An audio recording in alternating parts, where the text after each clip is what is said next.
Last week I made a video about wonky comb and somebody left a comment and said I didn't explain how to fix it. And I reviewed the video and I did explain it in about 10 or 15 seconds. Basically said I would scrape it off and wax it. But today I thought, well, I didn't make it clear enough.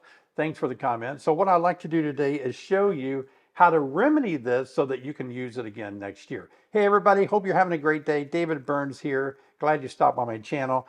Wonky comb is one of those things that happen. We don't know why bees build strange comb. They don't always pull out the foundation from the either wax foundation or the plastic foundation, and they attach it, rather than attaching it to the foundation, they just sort of make it perpendicular to it. So that's what's happened here.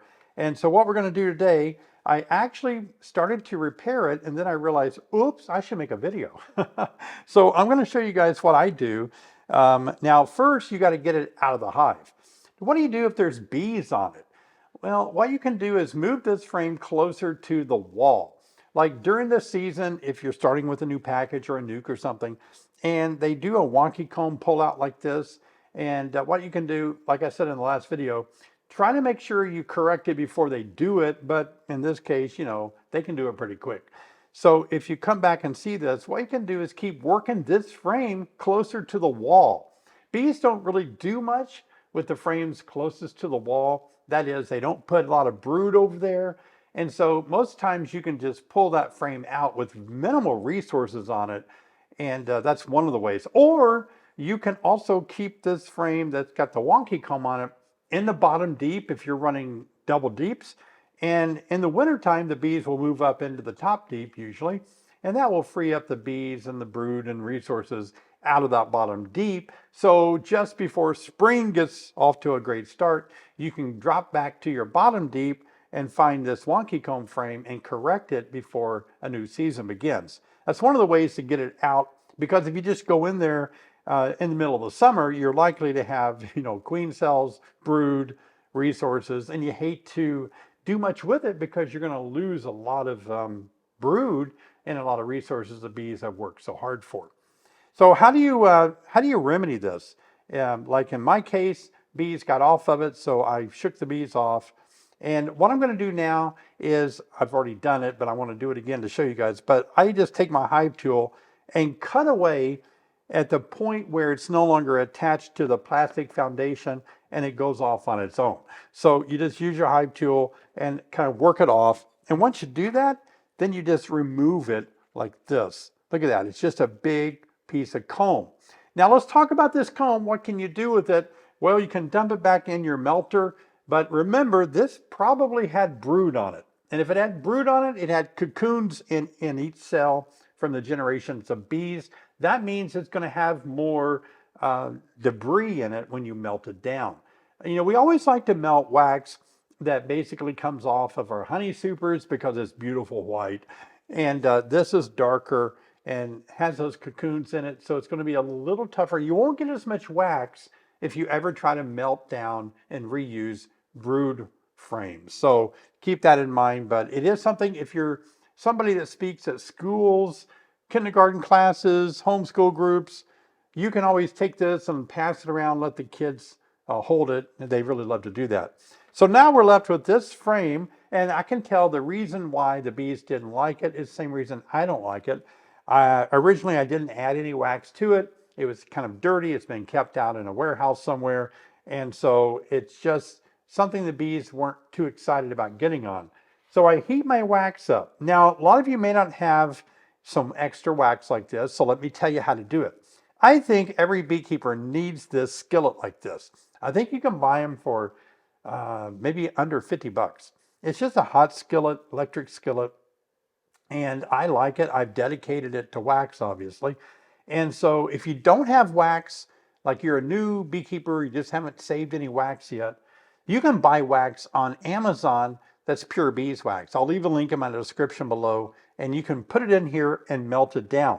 Now, what I like to do in this case, as you can see, the wax is beginning to get a little tacky around the edges. That means it's cooling off. I heat it up. Now I kind of turn the cooler or the heater off, let it cool down. And once I see some fingers in there where it's starting to cool down, I can dip my brush in there and the wax isn't so hot, meaning I'm going to get more coverage. So I just simply take my paintbrush and start painting on wax like this.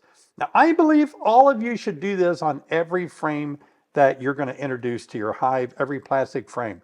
I know I made a video last summer, I hope you watched that, where I did an experiment on a honey super, I think it was in the month of July maybe.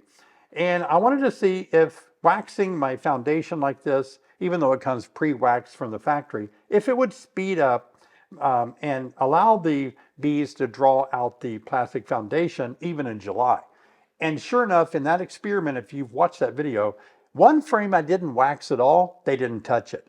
With wax that came from the factory, they didn't even touch it. But the ones that I added wax like I'm doing here, they drew it out evenly and nicely. And all the comments that you guys left were the same. Oh my gosh, I'm going to wax all my frames. So this is something important to consider. Always wax your frames like this. How much wax should you put on there? As much as you want to. Bees are engineers. If you cover up a little bit of the hexagonal, foundation there, doesn't mean anything. They're going to blend all this together. What we'll do, we'll put a piece of tape on here, and in the spring, I'm going to put this back in the hive, and we'll do a little experiment to see if indeed they're going to make this look like a nice frame or not. And I put a piece of tape on here because if I wrote directly on the frame, it's always going to be there with a, Sharpie. But I can put a piece of tape on there, and then I can take the tape off and write something different next time. So that's an example of how you solve this problem. By the way, look at this. You're probably wondering what this is. Now, I made a video last year about this, and I know some of you don't watch all my videos. Maybe you're watching some that YouTube just presents to you. And this is made by my father-in-law. Let me put this frame out of my hand here. There we go. So my father-in-law made this, Sherry's dad. He's about 88 years old now. Doing good. He's got cancer, and so he's been doing some chemo treatments, and so we're hoping that he'll do well. But he made this for me a long time ago. And you can see, if you don't know what this is, it's for those of you raising queens. My wax is already getting too cooled off to show you, but I've got some examples. What you do, you just dip this into the wax, pull it out, dip it again, pull it out. Do that 5 or 6 times. And what you do, you dip it down about this far, and you can see it starts to collect on the ends of these dowel rods. And so what happens is you can actually, after it dries, I usually have a cool bucket of water that I dip it in to cool the wax down quicker. But look at that. I can pull those off, and I can have perfect wax cups. And then you take a cell bar and use your wax to get them to stick to your cell bar. And now you can raise queens without having to buy the little plastic cups. This makes a lot of little queen cups like this. Now, the important thing to remember, these dowel rods, when you have to make a point on these, it doesn't really matter. It looks like a crayon, but if you can see here, they need to have a flat surface on the tip. That's because when you're using a grafting tool, like a Chinese grafting tool, you need to be able to drop it on the base of the cell that's flat. It's going to make it a lot easier. So don't leave it pointed. Use a grinder. I think it's what my father-in-law did. He ground it to like a crayon kind of a point and then flattened the tip. It works perfect. I mean, it's just great. Little queen cups. So that's another thing you can use your little wax melter for. And I think this thing has just been invaluable to me. So if you're looking for a Christmas gift to buy somebody special in your life that's a beekeeper, or you're a beekeeper and your significant other has no clue what to buy you, you can start hinting that you'd love to have electric skillet to keep wax in for different projects like this. Oh, and when I made that video, you guys were asking me what size of a dowel rod you use. So I thought I'd just go ahead and measure it out here and let you know what it is. So let's see, it's measured out. Oops, let's change that to inches. 0.363. So that's a 3/8 inch dowel rod. 3/8 inch. Woo! All of you were asking me that last time I made that video.